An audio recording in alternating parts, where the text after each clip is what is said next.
네, 여러분 안녕하세요.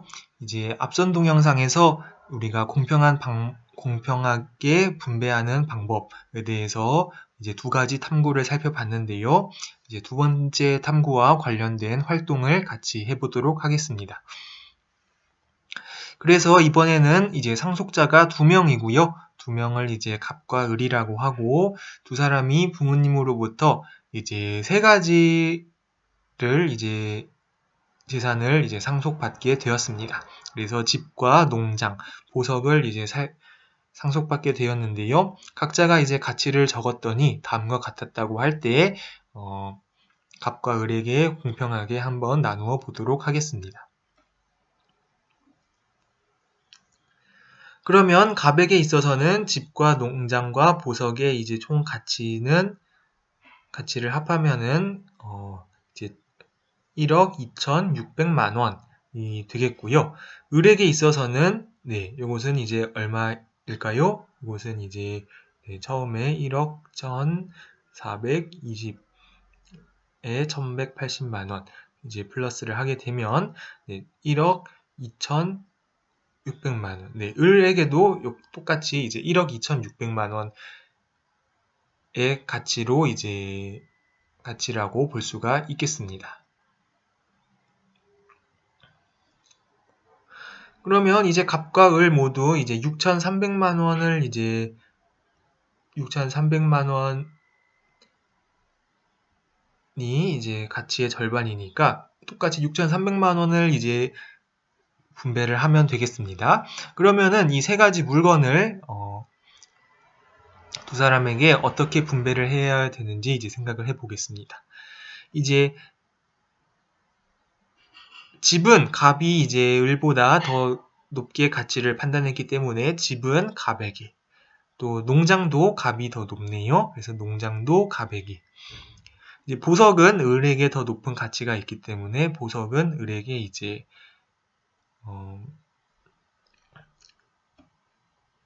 을에게 이제 주면 되겠습니다. 그러면 이제 정리를 해 봅시다. 갑은 이제 갑은 집하고 농장을 받았는데요. 그러면은 이제 1억 1,600만 원만큼의 이제 재화를 상속받았네요. 그러면은 1억 1,600만 원을 상속받았는데 갑에 있어서 갑이 그 판단한 가치의 절반은 6,300만 원이니까 갑은 이제 네, 5,300만 원만큼 이제 초과해서 받았다는 것을 알 수가 있습니다. 그래서 현금을 이제 마이너스 5,300만 원을 먼저 이제 네, 이렇게 지불을 하면 됩니다. 을은 이제 보석을 이제 먼저 받는데요. 그러면은 이제 모자란 부분이 네, 그러니까 여기 네, 초과라고 쓰죠. 초과라고 쓰고 이제 5,300이라고 하고 을은 이제 모자라는 부분이 이제 얼마인가요? 을은 이제 5,120만 원. 네, 여기 을이 원래 6,300만 원을 받아야 되는데요. 보석의 가치가 을에게 있어서는 1,180이니까 그 모자라는 부분이 5,120만 원이 모자라게 됩니다. 그래서 갑이 을에게 5,120만 원을 이제 사실 주면 됩니다. 그래서 네, 을은 이제 5,120만 원을 받고요. 갑은 이제 처음에 5,300만 원을 먼저 이제 이렇게 공개적으로 이제 내놓는다고 생각을 하면 됩니다. 그 중에서 을이 5,120만 원을 가지고 이제 남은 180만 원이 이제 또 남는데요. 이 남는 것은 이제 갑과 을이 똑같이 나누어 가집니다. 그래서 갑이 90만 원, 을이 90만 원. 이렇게 가지고요. 대신 갑은 현금을 5,300만 원 이제 낸 것입니다. 그래서 그래서 이렇게 나누어 가지면은 갑과 을 모두가 이제 자신이 생각한 6,300만 원보다는 더 많이 가졌다고 이제 생각을 할 수가 있습니다. 네, 한번 계산을 해볼까요? 이제 갑이 이러면은 갑은 집을 가지고요. 농장을 가지고 거기서 처음에 초과분을 냈지만 다시 90만 원을 받았기 때문에 5,210만 원을 이제 빼고 나면은 그러면 6,390만 원만큼을 이제 받았다고 볼 수가 있고요. 을도 같습니다. 을도 보석에다가 이제 모자라는 부분을 현금으로 받았고요. 거기에 이제 90만 원을 더 받았기 때문에 을도 6,390만 원 만큼의 가치에 해당하는 그러한 재물을 이제 상속받았다고 우리가 볼 수가 있습니다.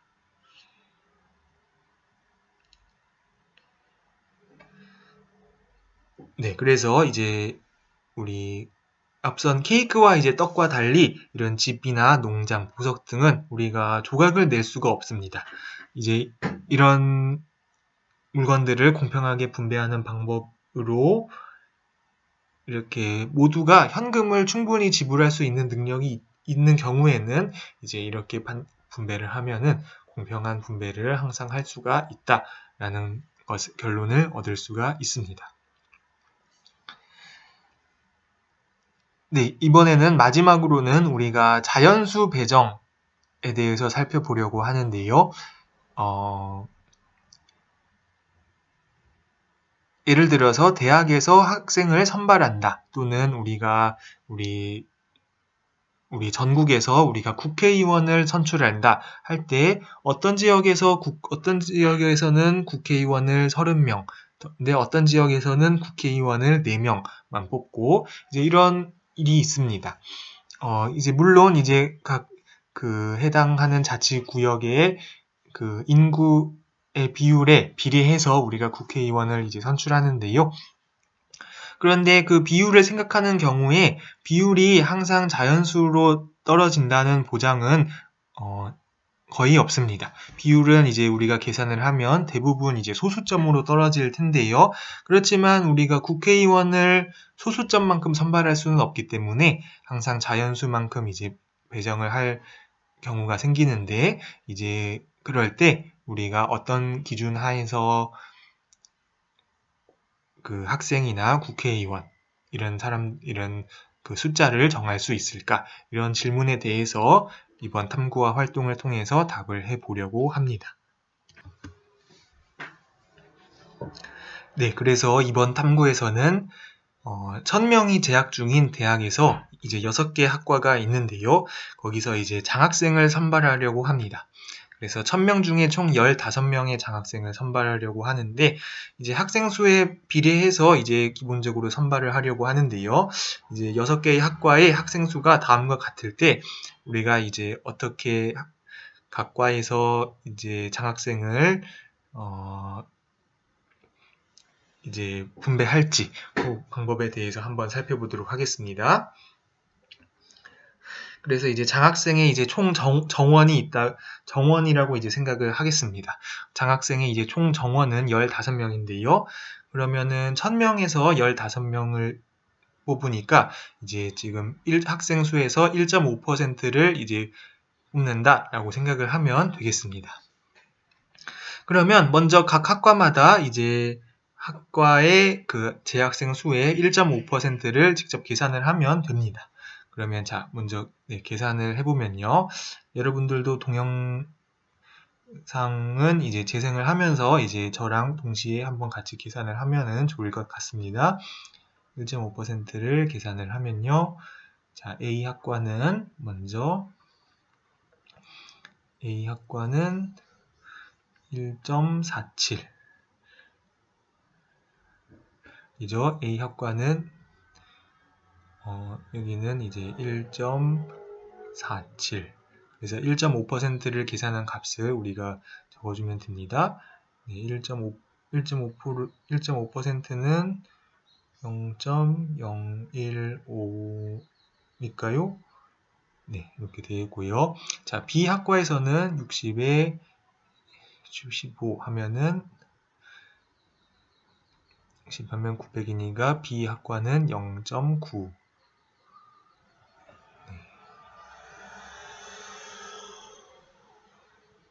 네, 이렇게 할까요? 그리고 C 학과는요. C 학과는 187에 1.5 하면은 935에 187 하면은 해서 네, C 학과는 2.805명이 됩니다. D 학과는요. D 학과는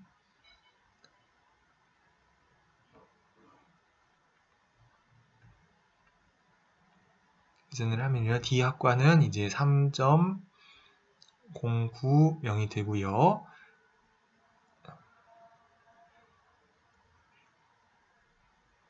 네, E 학과는 1290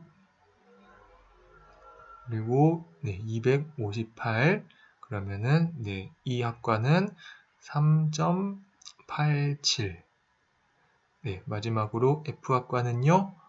F 학과는 955에 191 하면은 네, 2.865명. 네, 이렇게 이제 분배를 할 수가 있습니다.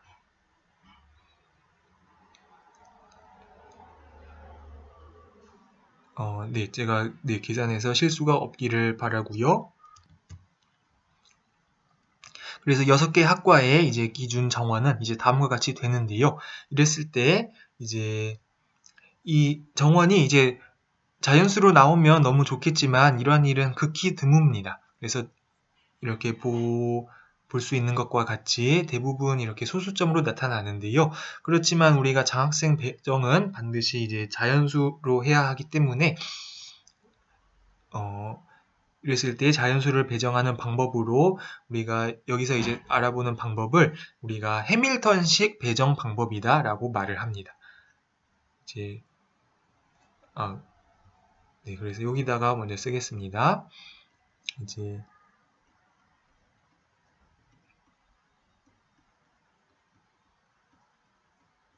네, 해밀턴이라는 사람의 이름을 따서 해밀턴식 배정이라고 말을 하는데요. 그 방법에 대해서 한번 살펴보겠습니다. 해밀턴식 배정이란 이렇게 각 기준 정원을 계산한 후에 여기서 이제 소수점 아래를 모두 이제 버립니다. 여기 뒤에 소수점을 다 버리고요. 여기가 이제 얼마가 됐든지 다 버린 숫자를 적습니다. 그 숫자를 우리가 하정원이라고 부릅니다. 그래서 A는 1명, B는 0명, C는 2명, D는 3명, E도 3명, F도 2명. 이러면은 이제 소수점을 다 버렸기 때문에 다 더하면은 합계가 정원보다 반드시 적게 되어 있습니다. 그러면 이 경우에는 이제 총 11명이 이제 배정이 우선되었고요. 그래서 이 정원은 이제 우선적으로 배정을 하는 것입니다. 배정을 하고 그다음에 이제 여기다가 이제 추가로 배정을 하는데요. 추가로 이제 우리가 4명을 부여할 수가 있습니다. 추가로 4명을 이제 부여할 수가 있는데 그 4명은 이 소수점 아래가 이제 가장 큰 순서대로 이제 배정을 합니다. 그러면 여기서 이제 살펴보면요. 자, 가장 소수점 아래가 큰 과가 어딘가요? 네, B가 0.9로 여기가 제일 크고요. 그 다음에 제일 큰 과가 E 0.87이 있고요. F 0.865가 있고요. 마지막으로 C 0.805가 있습니다. 네, 이렇게 순서대로 배정을 합니다. 그래서 B에도 1명, 그 다음에 E에도 1명, 그 다음에 F에 1명, 마지막으로 C에 이제 추가로 배정을 합니다. 그래서 이렇게 하면은 15명을 우리가 장학생을 우리가 알맞게 배정을 할 수가 있습니다. 그래서 이러한 방법을 우리가 해밀턴식 이제 방법이라고 하는데요. 네, 문제를 보면요. 네. 그래서 이제 총 인원을 적어보면은 이제 A에는 1명, B에도 1명, C는 3명, D도 3명, E는 4명, F는 3명 이렇게 장학생을 분배할 수 있다는 것을 알 수가 있습니다. 그래서 이것이 해밀턴식 배정 방법입니다. 그래서 꼭 이런 방법이 절대적으로 옳다 이렇게 우리가 말할 수는 없습니다. 그렇지만 이 해밀턴식 배정은 처음에 기준 정원만 잘 계산하면 그 누구도 어렵지 않게 쉽게 이렇게 배정을 할 수가 있는데요. 여기서 이제 해밀턴식 배정 외에도 이제 기준 정원에서 이제 소수점을 버리는 대신에 이 소수점을 반올림을 하고 이제 적당한 이제 숫자를 곱해서 그 총합이 15가 되도록 분배하는 그런 이제 변환 정원법 그런 방법들도 있습니다. 네. 그렇지만 이제 그런 방법은 이제 조금 복잡할 수가 있는데요. 여기서는 가장 이제 쉬운 분배법으로 해밀턴식 배정을 우리가 살펴보았습니다.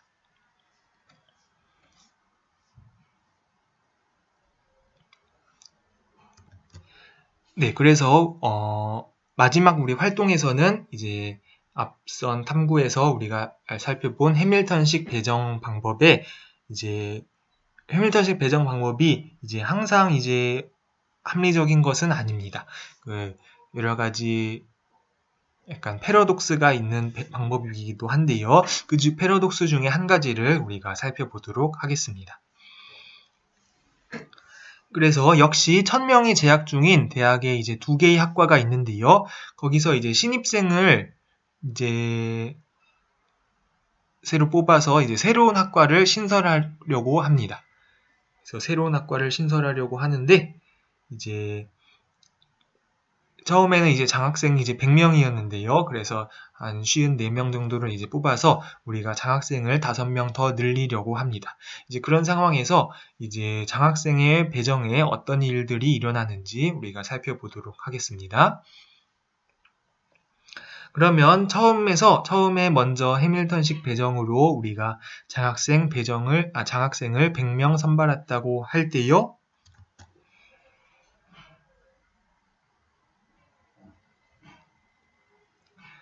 이제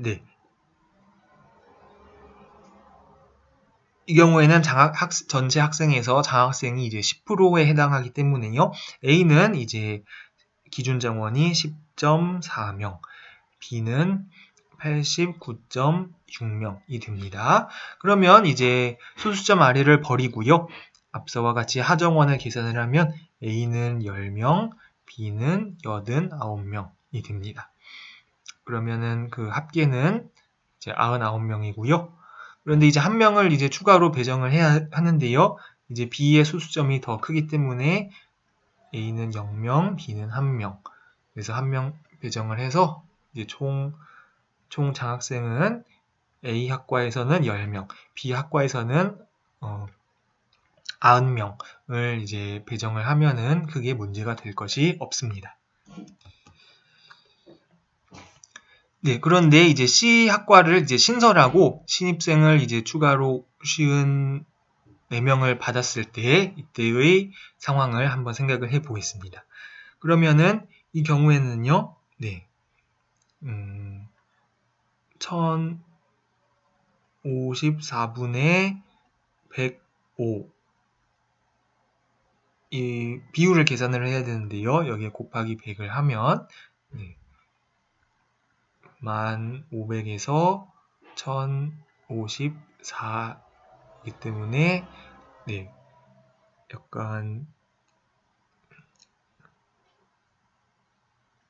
9를 곱하게 되면 얼마일까요? 9486이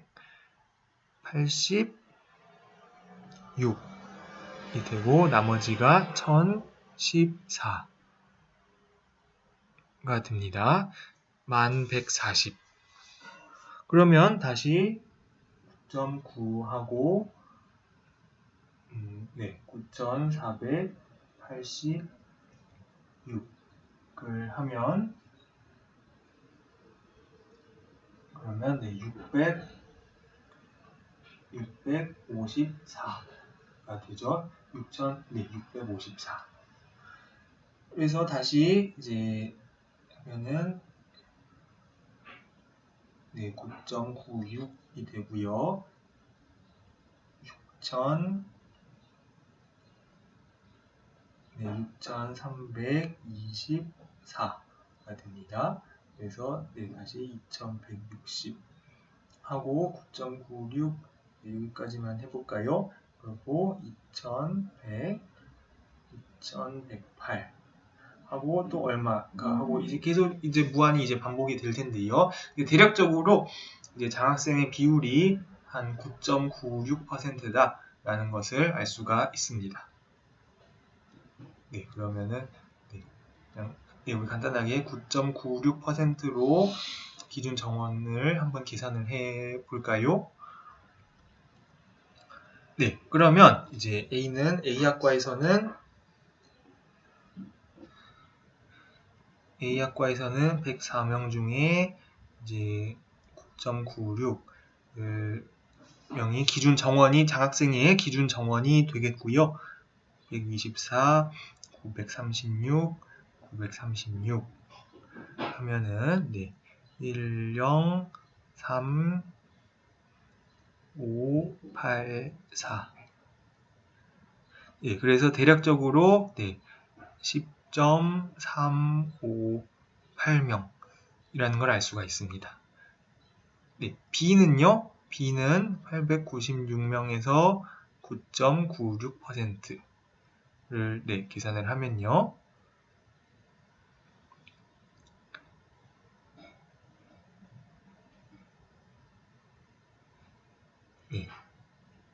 천천히 해보겠습니다. 처음에 5,376이고요. 그 다음에 54에 6에 8하게 8,064가 되겠습니다. 그렇죠. 그리고 또 8,064.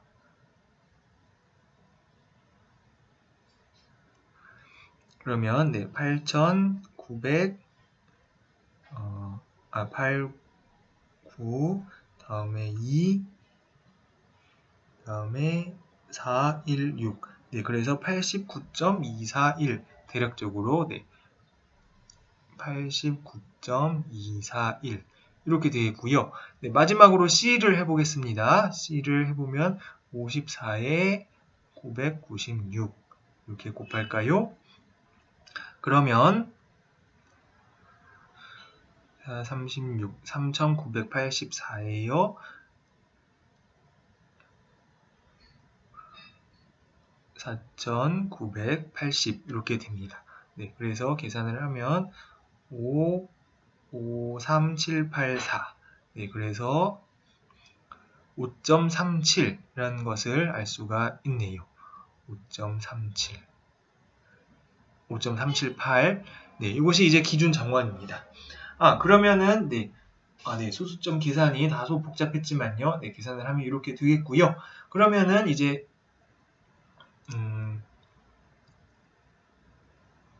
그럼 이제 하정원을 계산을 해보면요. A는 이제 10명, A는 10명, B는 89명, C는 5명이 되고요. 이제 모자란 인원이 1명이 104명이니까 이제 1명이 이제 모자랍니다.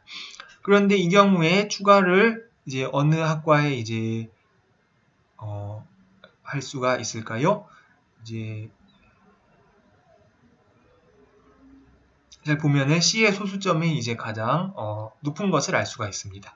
그래서 이제 C의 추가 정원을 이제 배분을 하면은 이제 해밀턴식 배정에 따르면은 C의 이제 추가 정원을 배분해야 한다라는 것을 알 수가 있는데요. 그래서 여기서 얻은 결론은 다음과 같습니다. 그래서 다른 이제 인원에는 변동이 없고요.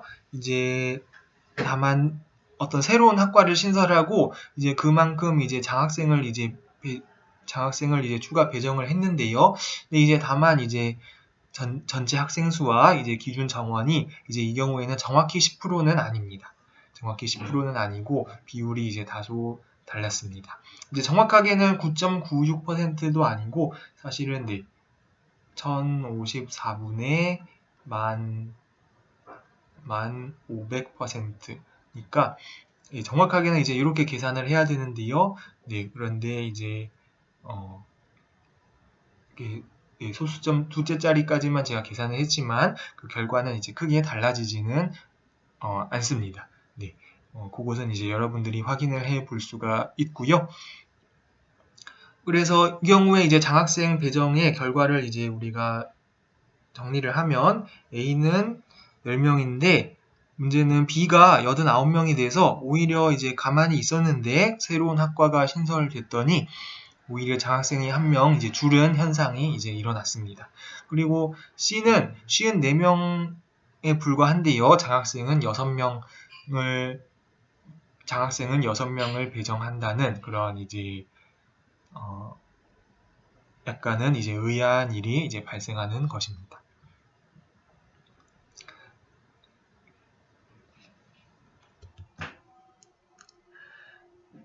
그래서 이러한 일이 일어나는 이유를 우리가 기하학적으로 이제 조금 더 직관적으로 이제 알아볼 수가 있는데요. 이제 그림으로는 이제 다음과 같이 생각을 할 수가 있습니다. 우리가 이제 해밀턴식 배정에서 이제 학과가 지금 이제 A, B, C가 있는데요.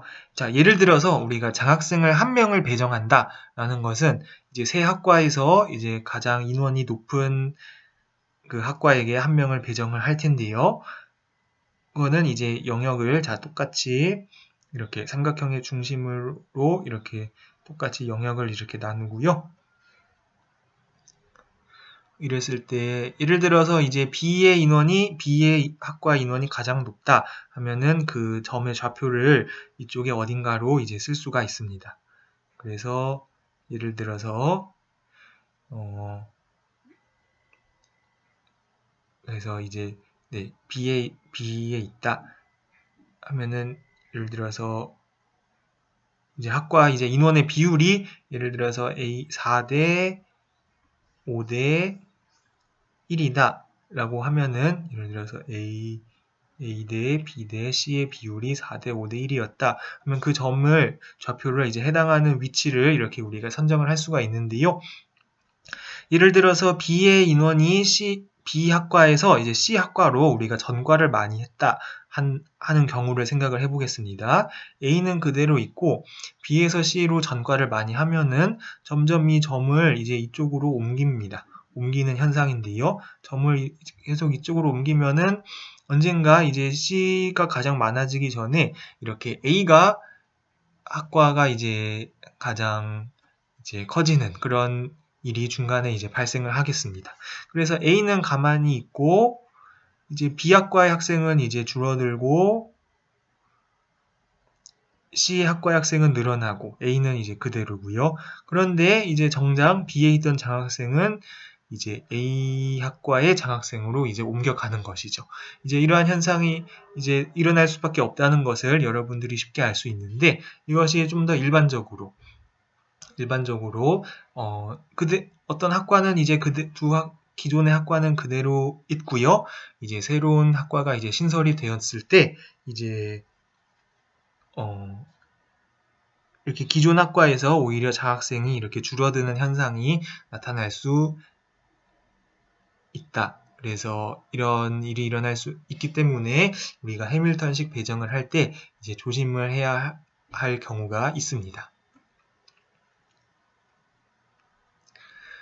그래서 여기까지 해서 이제 이번 단원에서는 공평한 분배, 먼저 조각을 나눌 수 있는 물건을 분배하는 방법에 대해서 살펴보았고요. 그 다음에 재산을 상속할 때와 같이 조각을 이제 쪼갤 수 없는 경우, 그렇지만 각자가 현금을 충분히 지불할 수 있는 능력이 있다는 가정하에 공평하게 분배하는 방법에 대해서 살펴보았고요. 그리고 마지막으로는 우리 장학생이나 국회의원을 선출하는 과정에서 자주 나타나는 해밀턴식 배정에 대해 방법에 대해서 살펴보았습니다. 이렇게 자연수를 배정하는 방법은 해밀턴식 배정 외에도 여러 가지가 있는데요. 그 다른 것은 우리가 또 나중에 기회가 될 때에 더 참고 자료를 제가 소개하도록 하겠습니다.